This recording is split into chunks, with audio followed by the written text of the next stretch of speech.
It's the final battle between humanity's greatest heroes and their demonic foe. But this time we're not following some glorified, overpowered hero. Instead, our protagonist is just another foot soldier, doing his job diligently. Being the lowly runt he is, a sharp stray laser blasts straight through his chest, a hit so powerful that he doesn't even resist, and just lets it pass through. And that wraps up his story. In his final moments, he glances around at his fellow soldiers, dead and scattered across the battlefield. As for the so-called greatest heroes, well, they're locked in an intense clash against humanity's arch-nemesis, the Liquidator. Among the heroes are 4 brave warriors, each with unique traits and flashy powers. And then, there are guys like our boy, foot soldiers, thrown in as sacrificial pawns. These guys are basically like NPCs standing in the corner with no dialogue. Their purpose? Just die. He feels pathetic about himself, thinking how little he has contributed to this war. If only he had been born with some kind of talent. But as powerful as those heroes might be, they don't stand a chance either. The Liquidator slices through them like cucumbers. Literally, a single blow is all it took to wipe them out. Turns out that monster was just toying with his prey the whole time. Humanity's fate has finally been sealed already, or at least, that's what Gray Lee thought.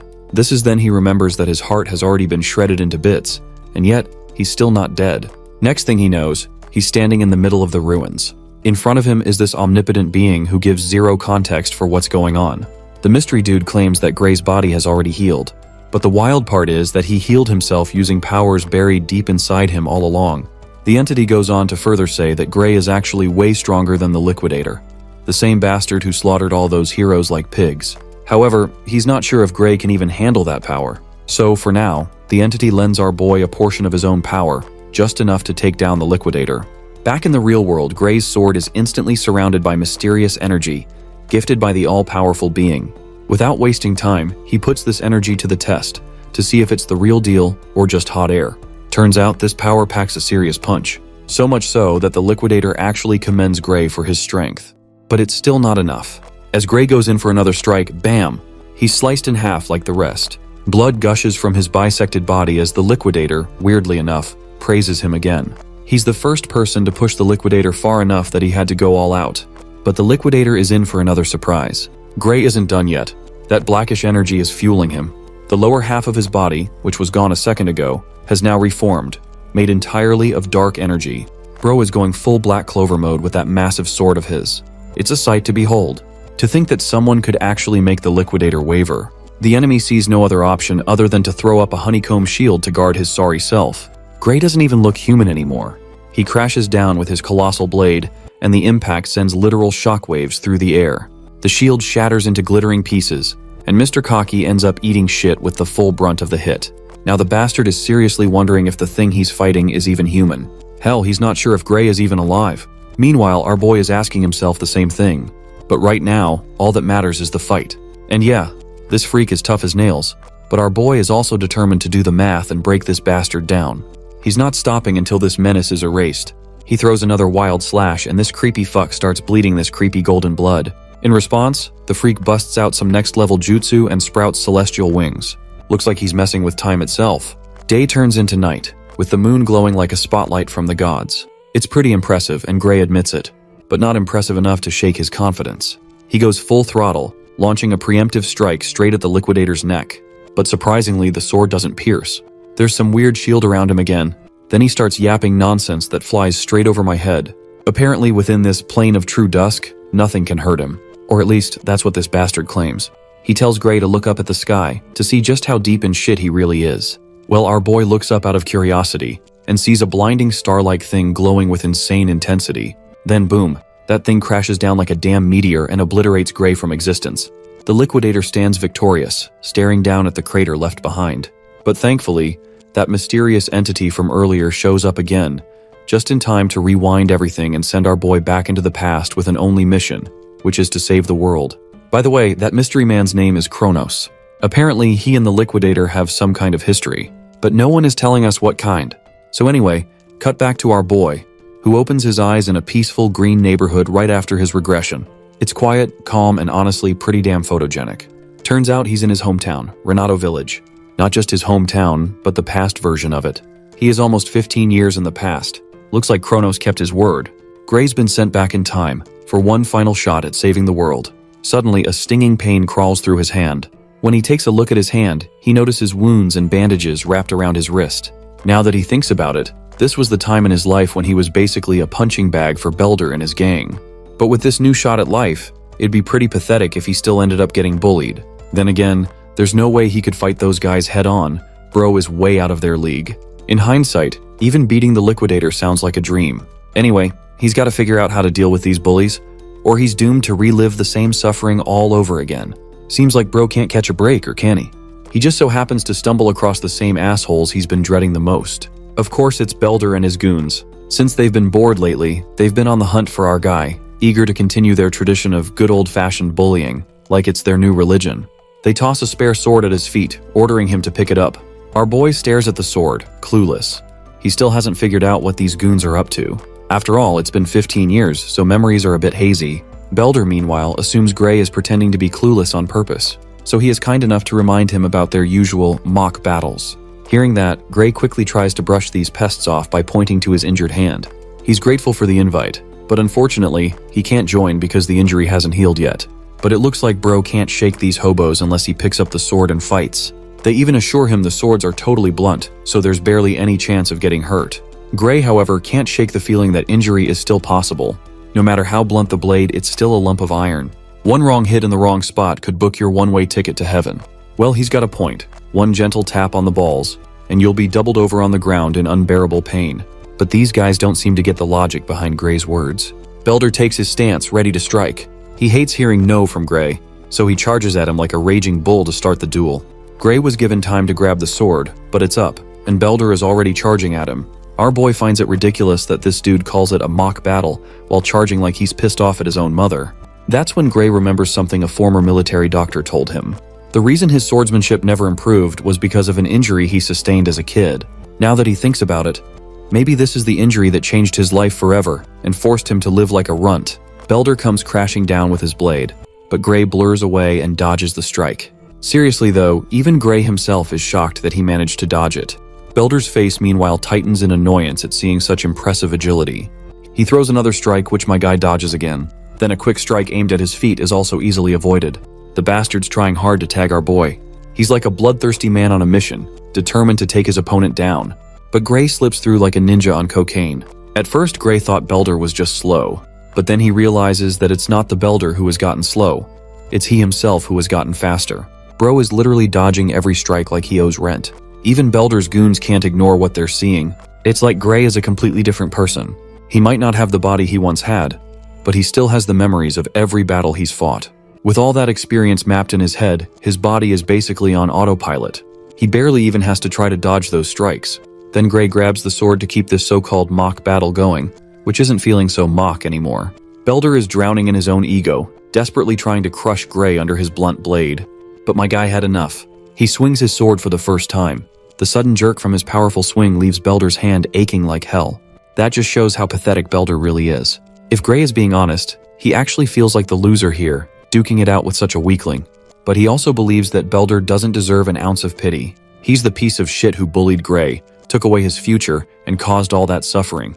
So with all due respect, Gray is going to make Belder taste his own medicine. On the next move, Gray effortlessly knocks the sword right out of Belder's hand, unarming him instantly. While Belder can only feel the humiliation, Gray realizes this dude is worse than he thought. He takes the opportunity to throw a jab, mocking Belder's incompetence with a sword. One single blow sent Belder's sword flying. Then again, being unarmed isn't a big problem. After all, Belder was the one who insisted these blunt blades were totally safe to use in a fight. Gray is going absolutely nuts, swinging the blade so fast it literally cuts through Belder's skin, causing blood to gush out. As the gravity of the situation sinks in, Belder's knees lose all strength and buckle. Wait a minute. Gray thought he was using a blunt blade, so how come this bastard started bleeding? When he looks at his blade to confirm, he finds out it's indeed a blunt one. Though if it had been a sharp sword, this dude might actually be dead. Now, let's not get distracted from the situation at hand. Gray swings the blade precisely, knocking out multiple teeth and leaving Belder's nose bleeding like crazy. My guy is towering right over this bastard, giving him chills for life. It's always pretty amusing to see arrogant pieces of shit getting rendered into sobbing messes. Seems like this much is enough to humble Belder for the rest of his life. Oh well, looks like I spoke too soon. This bastard still hasn't learned his lesson. He orders his goons to get our boy and whip his ass until he's a total mess. The goons hesitate to step forward for obvious reasons. They literally just saw their boss get beaten like a pathetic dog, so it makes no sense to succumb to the same fate, even though they have the power to avoid it. One of the guys suggests they attack in unison to overwhelm Gray. The trio quickly leaps into action, surrounding our boy from every direction. Gray, however, is nonchalant as ever. If these guys desperately want their death wish granted, my guy is more than ready. Everyone leaps at him, intending to finish him right here. At first, Gray had an ounce of sympathy for these hobos and had decided to spare them, but it looks like they won't stop until they learn their lesson. So he gives these gutter goblins what they truly deserve. Not long after, their faces are swollen like a baboon's backside after an unforgiving face massage. Once again, Gray finds it ridiculous that these crying emojis in human form used to be his worst nightmare. He recalls this group is currently students of Saria's swordsmanship dojo. Belder admits they are students of that dojo, though they haven't been visiting lately, since these soggy biscuits believed they were already powerful enough. Well, that's pretty low standards for someone who's supposed to be strong enough. Not that Gray expects much from the dojo itself. He shows interest in joining the dojo, so he wants these goons to act as his referral. Belder refuses to fulfill the request. After all, he can't imagine the consequences once his master finds out he pathetically got his ass handed to him. Gray knows exactly how to deal with these guys. He merely swings his sword around to intimidate these suckers, hinting at the worst that could happen if they don't listen. Funnily enough, this little threat works wonders. Belder is not only humbled, but that beatdown gave him the speed of a cheetah.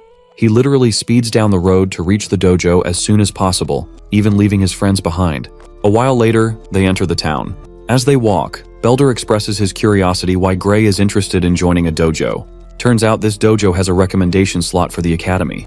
Our boy doesn't have to say more, since he's sure Belder is mature enough to understand what his main goal is. One of the guys wonders why Gray even feels the need to join an academy when he's already powerful enough. Little do these bitches know, my guy doesn't set the bar that low. He's got his own definition of enough. He vividly remembers the day all of humanity's heroes got slaughtered like pigs in the blink of an eye. And that was supposed to be the world's strongest lineup. Forget the heroes. Even he couldn't scratch that bastard with all the mysterious power he had. Only God knows how much power will be enough to defeat that bastard.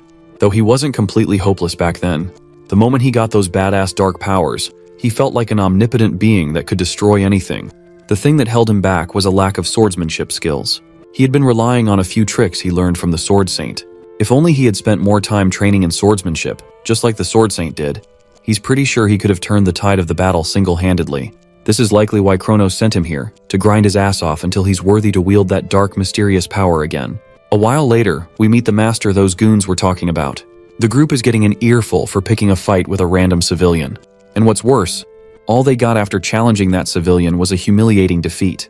This intimidating woman is swordsmanship dojo instructor Saria. Belder tries to clarify they weren't actually trying to bully anyone. It was just a mere mock battle. The poor bastard ends up taking a devastating blow for his lies, a hit hard enough that he'd be on the moon with this one-way ticket. His goons are shivering in terror, wishing they could just survive this day. Nothing to be afraid of, guys.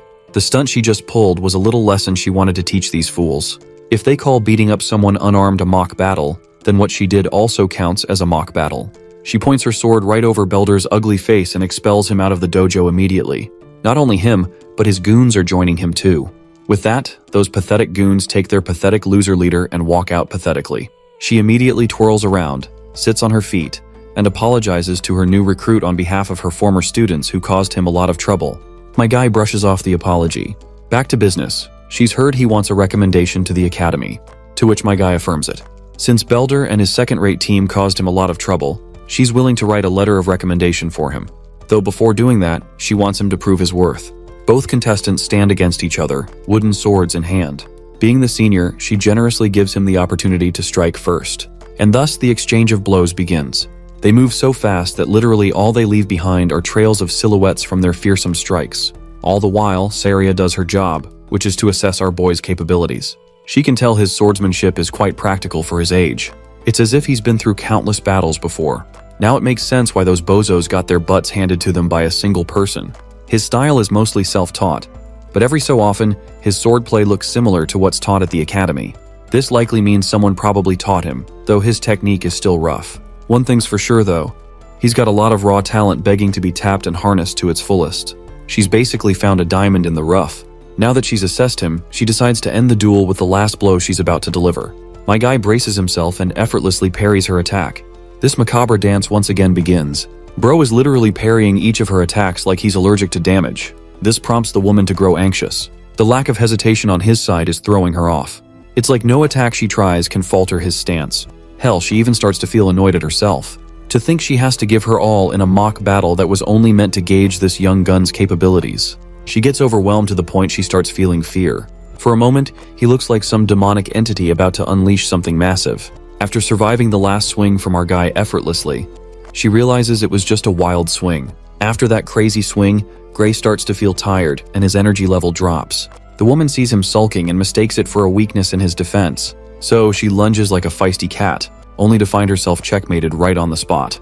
Virgil's daughter from another universe is at a loss for words. Right as she thought she had found the winning move and was ready to strike our boy down, the tables flipped on her. The broken wooden sword hits the ground, while Gray finds himself stumped. For a second there, he found his way back to the same dark power he received in his battle against the Liquidator.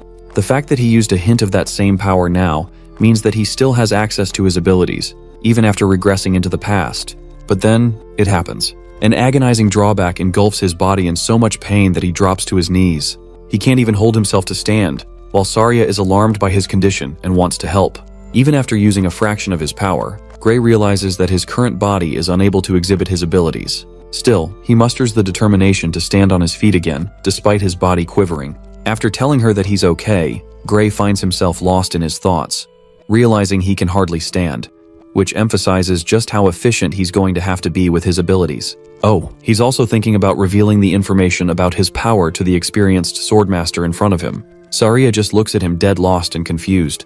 Meanwhile, our boy assesses the situation with a clear head and concludes that he shouldn't tell anyone about what happened. After all, who would ever believe his ridiculous story? And it's also not like he can control his dark powers at will to demonstrate what he means. Bearing that in mind, he comes up with an innocent excuse that he simply overexerted himself. But to the swordmaster, she doesn't believe him for a damn second, thinking how ridiculous he's sounding with that excuse. There's just no way for him to have sliced her wooden sword when they were fighting with dull weapons in the first place. She's shown to be clever, to the point she understands that Gray is hiding something from her. Virgil's daughter points what's left of her sword towards our boy, causing Gray to inquire if something's the issue. Clearly, from the way he is handling his reaction, she understands that he doesn't want to talk about anything for now. Instead of challenging him on it, she respects his decision and asks about his initial interest in getting a recommendation to the academy. Our boy confirms this, sharing that he heard she could help him with that. Saria doesn't deny it either. She emphasizes that with just her authority, she can help him get a recommendation to the Royal Academy of Swordsmanship, the best educational institution their kingdom has to offer. At the same time, surprisingly, she shares no interest in recommending him to attend that institution, adding that Gray is an unfit person for the academy. Her cold words stabbed him sharper than any blade. Gray starts beating himself inside, doubting his abilities, and admitting that he's too weak. His final attack was the only remarkable thing he'd done in that battle. But wait, Saria's not finished talking. She continues her thoughts, arguing that instead of going to the Royal Academy, the kid should instead head to the World Union Academy instead. What a plot twist that is. The revelation hits him harder than Truck-kun hitting his isekai victims. Though the Royal Academy is their country's finest, the World Union Academy is the best in the entire world. The institution is deemed the pinnacle of sword mastery. Gray's at a loss for words because this same magic academy is responsible for producing the strongest battle squad, including the likes of the Sword Saint Amy. He immediately confronts Saria, questioning if he's even qualified to attend a prestigious institution like that. Funnily enough, the girl destroys his expectations, pointing out that as he is right now, there's not a shot in hell that he's getting through the door. The Swordmaster knows that even Gray is wary of his shortcomings, especially when it comes to his pathetic state of a body right now. When it comes to the Royal Academy, the kid might be able to pull off a miracle because of his sword skills alone, but that's just not the case for the World Union Academy. So yeah, dude's fucked if he doesn't train his ass off. Even Saria is astonished. The kid has miraculous talent in his swordplay, and yet he's got a stickman of a body. Doubt is starting to creep in, genuinely making Gray worry about the monstrous opponents he'll have to face against in the World Union Academy. It's not exactly a walk in the park, and with his current body, that's out of the question anyway. Seeing his sorrowful state, Saria points out how he's quick to give up, even though there are 9 whole months until the Academy's entrance exam. Again, being underconfident in his abilities, Gray thinks that even that time won't be enough for him. Despite her effort in trying to encourage him, even Saria agrees that it's too little of a time, but even then she offers him a chance. The Swordmaster wants him to trust her for the 9 months to come. because during this time, she's going to make him suffer through hell and back. Yeah, something tells me she's gonna hire David Goggins and make this guy run 3 ultramarathons and do 6,000 pull-ups. Anyway, Gray admits that though he doesn't want to suffer, he doesn't have any other choice. Declaring himself ready, he hopes that the Swordmaster will take good care of him. Saria takes a liking to his forward determination. At first, you guys probably think it's a good sign that they're starting off on a positive note. But the atmosphere immediately switches to total fear, as Virgil's daughter officially announces the beginning of his hellish training. Gray's agonizing trials began. He trained like Goku and honestly ate like him too. She really is putting him through a bulking phase. He also had to deal with some questionable food, but his teacher was unrelenting and put him through everything. Their sword duels continued the same, the goal of which was to hone his techniques. And then 8 months passed, just like that. Congratulations to Gray for earning his shredded body after enduring that long training. Even Saria is out here admiring his physique. Now that they've come to this, she's got nothing in her arsenal left to offer him. He's ready to go out into the real world now. But her easygoing attitude confuses Gray, because there's still an entire month left until the entrance exam. Virgil's daughter reminds our boy that he's going to be spending a lot of time traveling to get to the location of the entrance exam. That's why he has to leave early. As a final token of gratitude, Saria hands him a bag of money, ensuring him an easygoing trip, taking care of his expenses for the month. Now that's a real teacher. As for our boy, he still doesn't feel good about the idea of leaving so soon.